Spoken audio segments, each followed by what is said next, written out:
Thank you for your continued support and interest in Reality Bleeding. Chapter 3.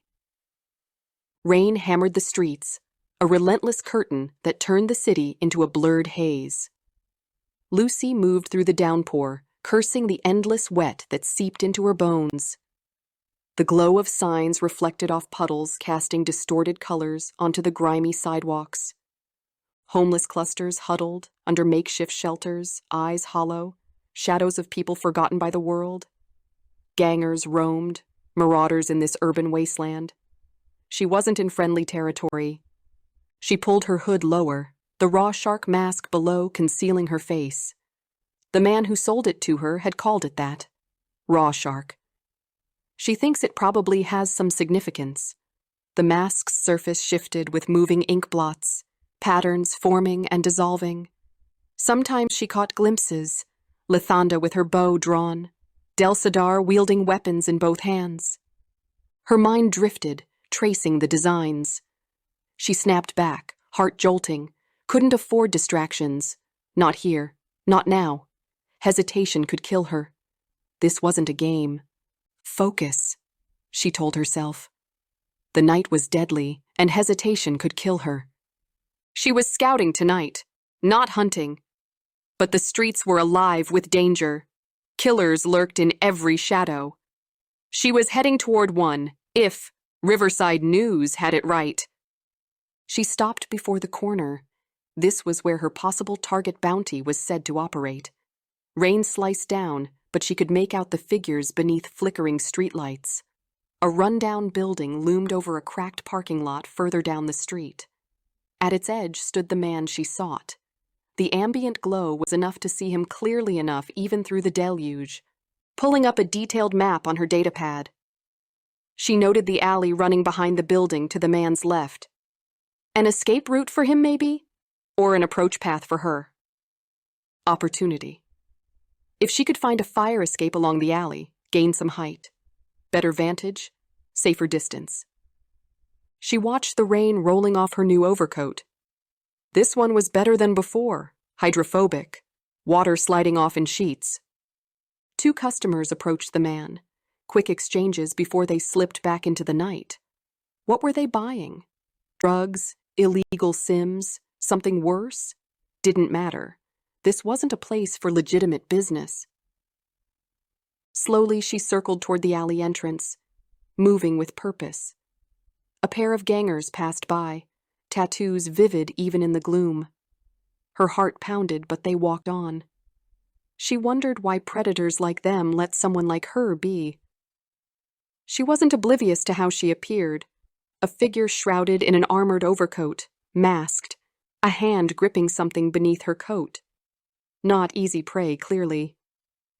She stepped over curled bodies in the alleyways. Homeless, soaked to the skin, they must be, but their forms barely stirring. No fire escapes in sight. She muttered a curse. Still, from here she was 90 feet out, with a clear line of sight. The alley was dark. She was cloaked in shadow. The target stood bathed in weak light, alone. She synced her tablet.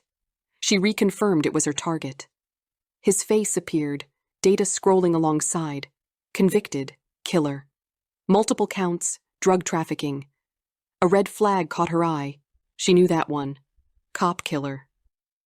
Another orange symbol was near that she didn't.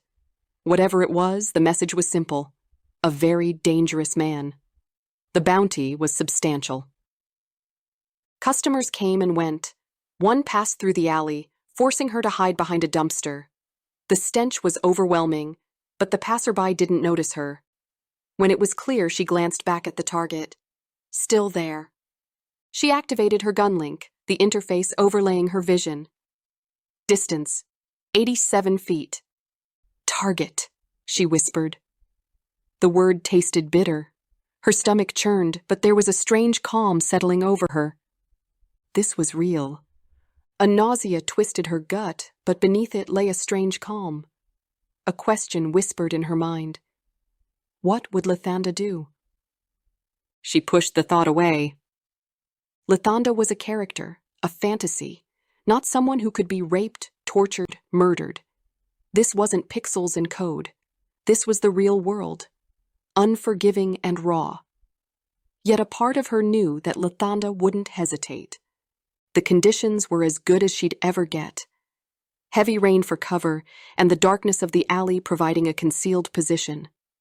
The target was illuminated and caught completely unaware. But the distance was a problem.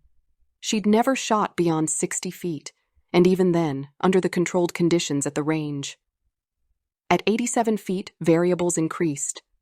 The gun link could adjust for some factors, but not all.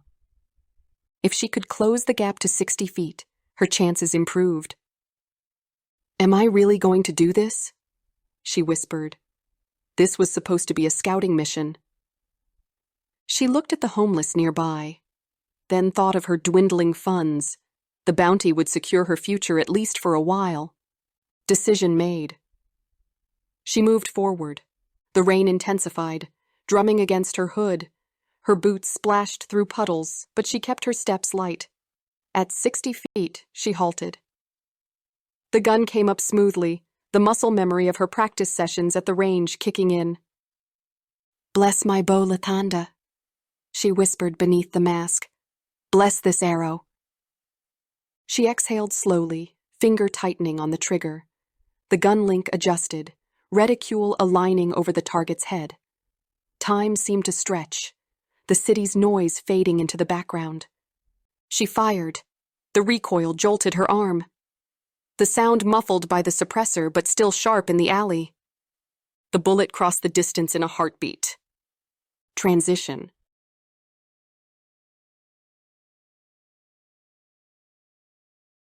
She stumbled into Terrence's clinic, clutching her side. The doctor's symbol sign flickered above the door, casting a sickly glow. Inside, the antiseptic smell mixed with something metallic. Terrence looked up, grinning wide.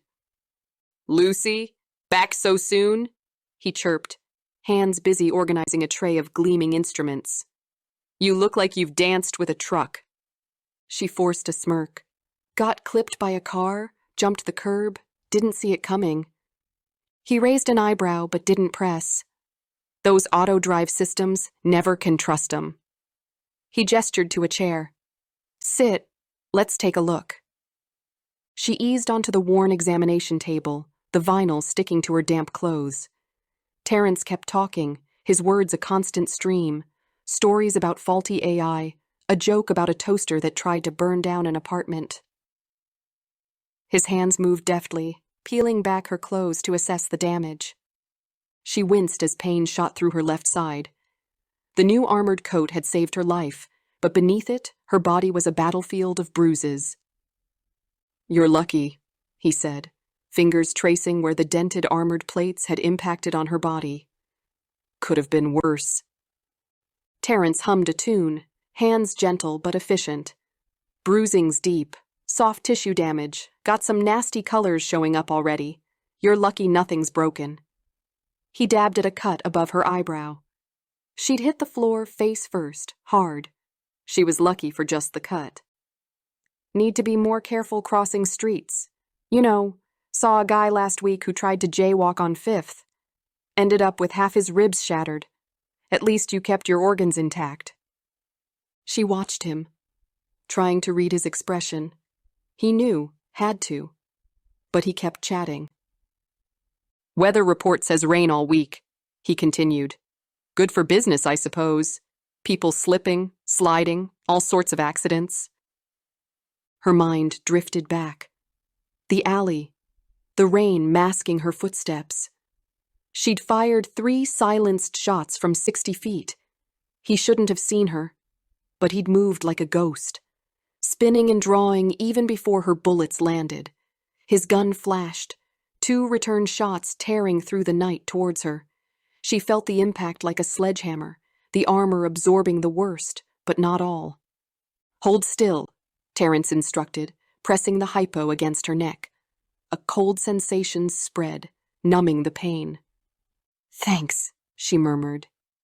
He waved a hand. "No problem. Gotta say, you handle yourself well for someone in a collision. Most folks would be out cold," Terrence noted, applying a cool gel to her shoulder. Thinking about upgrades, maybe? I've got new stock, subdermal plating, reaction enhancers, biomuscle toners, top of the line. She shook her head. Not interested. He chuckled. Always say that, until you need it. He tapped her arm lightly. Could help prevent future accidents. He kept talking about the latest cyberware trends, a funny story about a client who wanted a built-in espresso machine, all the while applying more gel. She tried to focus, but her thoughts drifted. She swallowed hard. The symbol on the datapad, she hadn't recognized it. Military? Special forces? It must have meant stay away. Enhanced. Heavily so. The speed of his movement had been terrifying. Unthinkable. How? Even now, Lucy struggled to comprehend it. It seemed impossible to both draw and fire off a return shot after you've been surprised, ambushed. He had been laughably beyond her league. Her first fight with the White flashed in her mind, the ease at which it had sliced through Drueth. She remembered getting up, trembling, the pain stark, emptying the rest of her clip into the criminal's unmoving body on the floor at distance, even as she walked towards it, closing the gap. Center mass, as Boris would say, fear and adrenaline driving her forward. Even as it was clear the first 3 bullets had hit his head. Even after he was on the ground, she'd reloaded, ready to fire again. Practical maybe, but also a sign she was in way, way over her head and scared witless at what she'd observed. She desperately wanted to unload the second clip into his still body. "Got any painkillers for the next few days to take home?" she asked. "Of course, but these extras aren't free." He tilted his head, eyes gleaming. He named a price that made Lucy wince. She reached into her pocket, pulled out a pad, and flipped him the money. The bounty payout had been generous, but Lucy was already counting every expenditure. It had to last for a while. "Excellent," Terrence beamed. "I'll get you the good stuff." He turned to a cabinet, humming again. "You know enhancements aren't just for the crazies. They can keep you alive, make you faster, stronger." She watched his back, the way his hands moved with practiced ease. The idea unsettled her. She wasn't looking to become some augmented soldier or cyber-crazy. She just wanted to survive. She'd hated having the neural link at first, and only grown to accept it when she found she could use it for deep-dive gaming. The gun link had felt like a necessity. More? Abhorrent. Take them every 6 hours. And seriously, think about what I said. She stood slowly, testing her weight. The pain was dulled, but present. "Thanks, Terrence." "Anytime," he said, escorting her to the door. "And hey, be careful out there. Streets are mean these days." She nodded, slipping the meds into her coat. The weight of the night's events pressed on her. She'd killed a man, a dangerous criminal, but still a life taken. "Anything else?" Terrence asked, returning to lean against the counter. She met his gaze. "No, that's it." He shrugged. Doors always open. As she turned to leave, a realization struck her. Her gut muscles protested for a second. She was a bounty hunter now.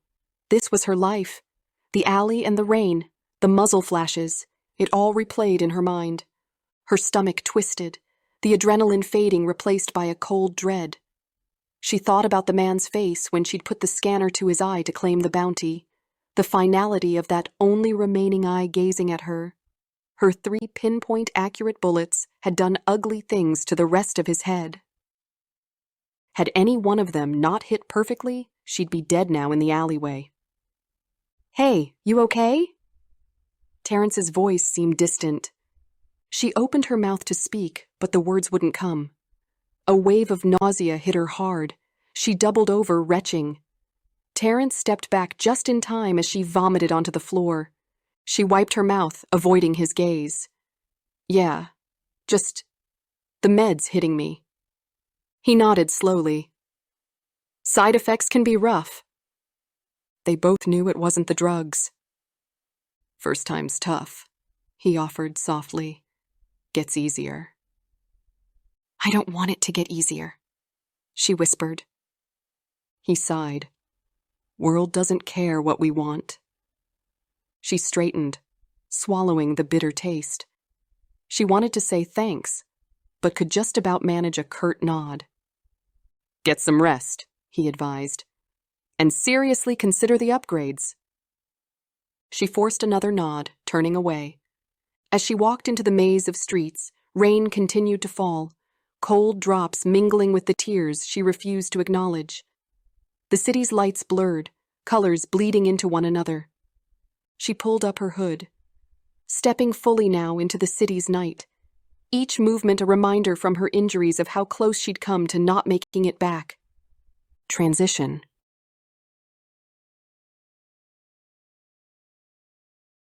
The first 2 days were hell. Lucy lay on the stained mattress, walls closing in, the city's hum a distant drone. Painkillers coursed through her veins, dulling the agony, but fogging her mind. The neural link sputtered, couldn't hold a stable connection. Diving into the virtual escape was impossible. She was trapped in her own battered body. Nightmares haunted dreams, relentlessly, sapping any benefits of sleep. Going without the drugs wasn't an option. She tried, lasted maybe an hour before the pain roared back, searing and ruthless. Her shoulder throbbed. Ribs ached with every shallow breath. Terrence had promised they weren't broken. If this was bruising, she'd never felt anything like it. On the 3rd day, hunger gnawed at her. No food, and no bottled drinking water in her room left. She couldn't walk straight still, the room tilting with each step. Ordering in was the only choice. She tapped a few buttons and waited.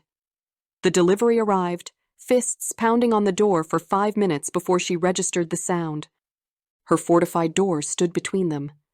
In her haze, it took 10 fumbling minutes to dismantle it, the scraping metal plates clattering on the floor in disorder. The delivery driver glared, eyes scanning her disheveled state. Disgust flashed across his face. He started to say something, but she shoved a hefty tip into his hand. Money talked. Even drugged up, she felt the sting of such a waste, but she hadn't the strength to take a verbal beating right now. She restocked the kitchens, canned goods, and instant meals, reassembled the barricade, each piece sliding into place with a now familiar click. Then she collapsed, with the world fading to more night terrors. By day 4, she cut the meds in half. The fog lifted slightly. A notification blinked on her pad. Message from Boris. She hesitated before opening it. Apparently, she'd sent him a sobbing voice note apologizing for missing her regular gun range sessions. Mortification washed over her. But Boris was unflappable. His reply was cheerful and asking how she was holding up. Said not to worry. He'd been in worse shape after getting hit by a car. She could almost hear the air quotes in his words. Boris being Boris. She cringed, but felt a flicker of warmth. At least someone didn't think less of her. She'd pulled up a trauma AI chatbot, inputted the nightmare symptoms. The soulless machine's mental and breathing exercises seemed trite. Try and get to the root cause of the dream, it recommended. Another AI chatbot was pulled up. She inputted her numbers. 60 foot, standard 9mm parabellum round. What was the travel time of a bullet? How fast do people react to stimuli? What was an average reaction time to draw, aim, and shoot? The chatbot crunched its numbers to the queries. The target had reacted 10 to 20 times faster than a normal human. The trauma bot didn't know shit. Knowing was worse. All that had done was put truly petrifying real numbers to a feeling of just how overmatched she'd been. But the nightmares hadn't been as bad that evening. The meditative exercises were followed. Day 5, the pain dulled to a manageable throb. The half-dose left her head clearer. She eyed the neural link cable and headset, the sleek device resting on the cluttered desk. Fingers traced its contours. Time to return. She settled into her bed, taking a deep breath, connected the jack to the port at the base of her skull. She ran the link diagnostic. All green. The interface hummed to life, a cascade of code and light enveloping her senses. She dived in. Transition. The sun cast a warm golden glow over the bustling streets of Elettra. The air seemed alive with the mingled scents of spiced meats, freshly baked bread, and exotic perfumes. Colorful banners fluttered from every rooftop, their vibrant hues dancing in the gentle breeze. Lathanna strolled leisurely through the marketplace, her fingers brushing against the soft petals of flowers displayed in overflowing baskets. The texture was velvety under her touch, and she smiled at the simple pleasure it brought. Honestly, do you have to sample everything? Sari piped up beside her, a mischievous grin spreading across the gnome's face. At this rate, we'll never make it to the quest board. Lathanna chuckled. The echoes of Druath's teases in the forest didn't go unnoticed. She lifted a ripe apple to her lips, taking a crisp bite. The sweet juice burst across her tongue. She closed her eyes to savor it. But how can one resist when Elettra offers such delights? Each flavor tells a story of the land. Sari rolled her eyes dramatically. Spoken like a true sensationalist. Next, you'll be composing odes to the texture of cobblestones. Now that's an idea. Lathanna mused, tapping her chin thoughtfully, though I might focus on the melody of the fountain's waters instead. They weaved through the crowd, the city's energy invigorating them. Artisans showcased intricate jewelry that glittered in the sunlight. Street performers played lively tunes on lutes and flutes. Lathanna felt the rhythm of the music resonate within her, and each note seemed a heartbeat of the vibrant town. Sari nudged her playfully. Did you hear about Poundstar? Lathanna sighed, a hint of exasperation creeping into her voice. You mean Arcanus Flameweaver? Yes, but he'll always be Poundstar to us, Sari joked. Apparently, he can only join us for 3 hours maximum each night. Parental controls, Lathanna said, shaking her head with a wry smile. Who would have thought? Sari giggled. I didn't even realize this game was rated 15. Makes you wonder what content they're trying to shield us from. A fleeting thought crossed Lathanna's mind. Those early days with Druath and their curious explorations. She remembered the way they tried to push the boundaries only to find that their avatars were impervious to certain sensations. That some areas were simply absent. It was also impossible to remove certain garments, leaving them perpetually modest. Sari noticed the distant look in her eyes. Thinking about your experiments again? Lathanna laughed openly, the sound light and unguarded. Perhaps. I can't believe sometimes I actually told you about that, just reminiscing about the limits of our world. Well, at least you saved me the trouble of finding out the hard way, Sari remarked with a smirk. Imagine my disappointment when I couldn't swindle a drunken noble out of his coin with a little charm. They both burst into laughter, drawing a few curious glances from passers-by. Ah, but the thrill is in the attempt, isn't it? Lathanna said, her eyes sparkling. Besides, there's plenty of adventure to be had without resorting to such tactics. Speaking of adventure, Sari gestured toward the grand hall at the end of the street.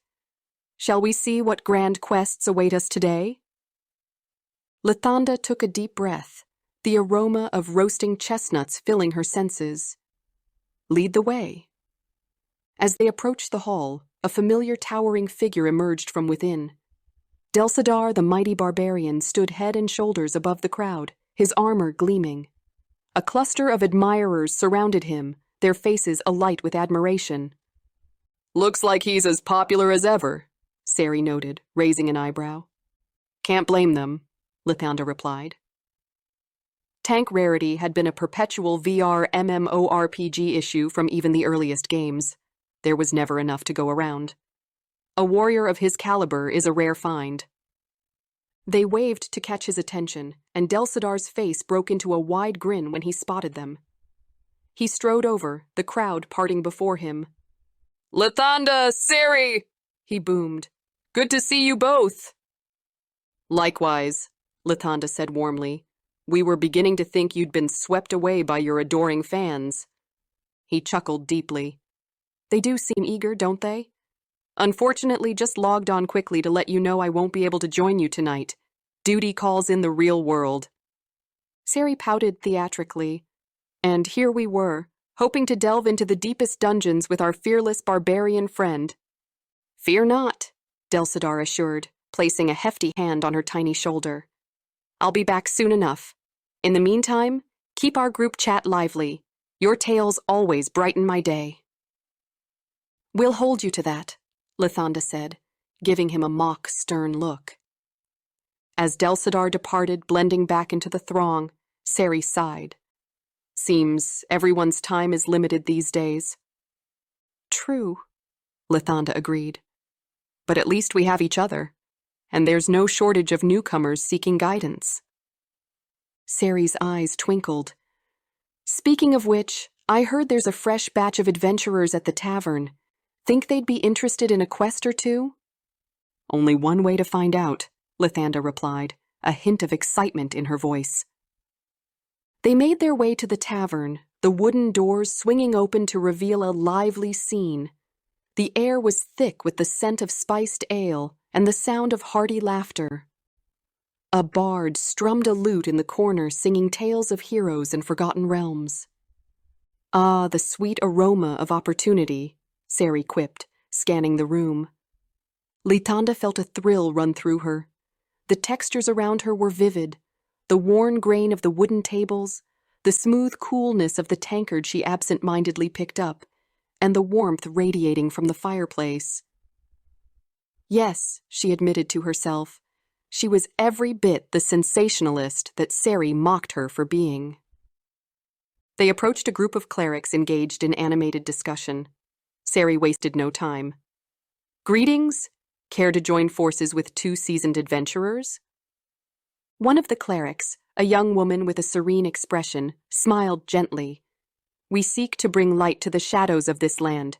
Your offer is most welcome." "Excellent!" Lathanna exclaimed, her enthusiasm genuine. "Together we can achieve greatness." Transition.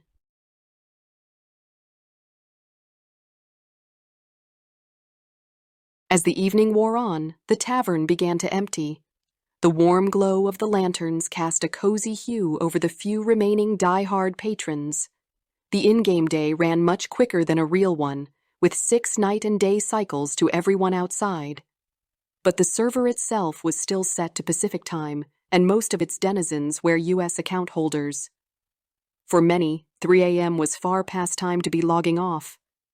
Ciri leaned back in her chair, stretching her arms above her head. "You know, helping the newcomers has its perks. I think we've earned ourselves quite the reputation." Lathanna sipped her mulled wine, the spices tingling on her tongue.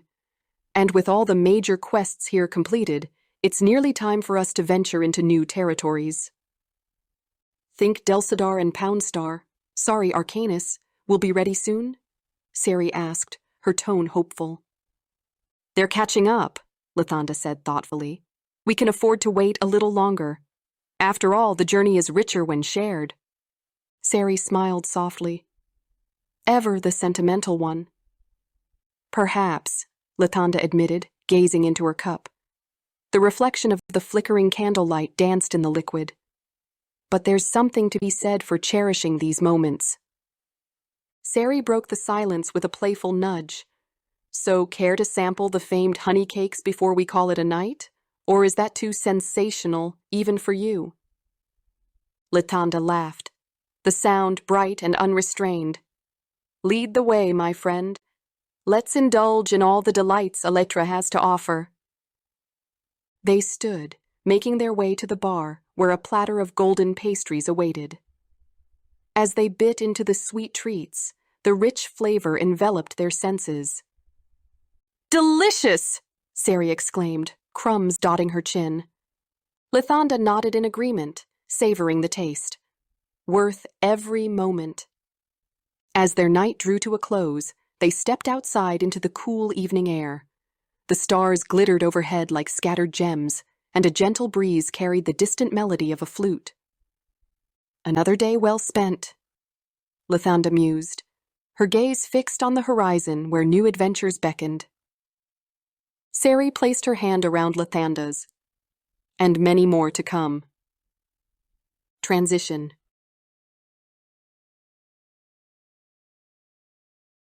She woke to the soft hum of the city, a distant symphony of machinery and life. Morning light filtered through the blinds, casting slatted shadows across the room. Lucy sat up, her muscles no longer aching. The memories of pain and meds now 3 weeks behind her. The apartment was tidy, everything in its place. Her oiled gun rested in its holster beside the bed. She swung her legs over the edge, feet touching cool floor. The routine was comforting.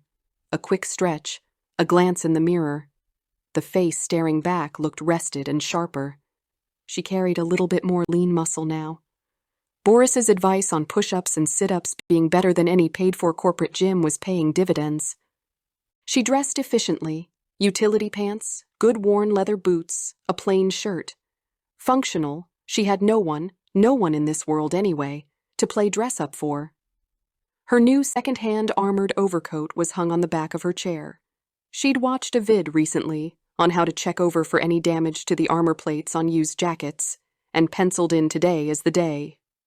Her pad blinked on the table, a soft blue light pulsing. A message waiting. She picked it up surprised to see Terrence's name. He never reached out unless there was something in it for him.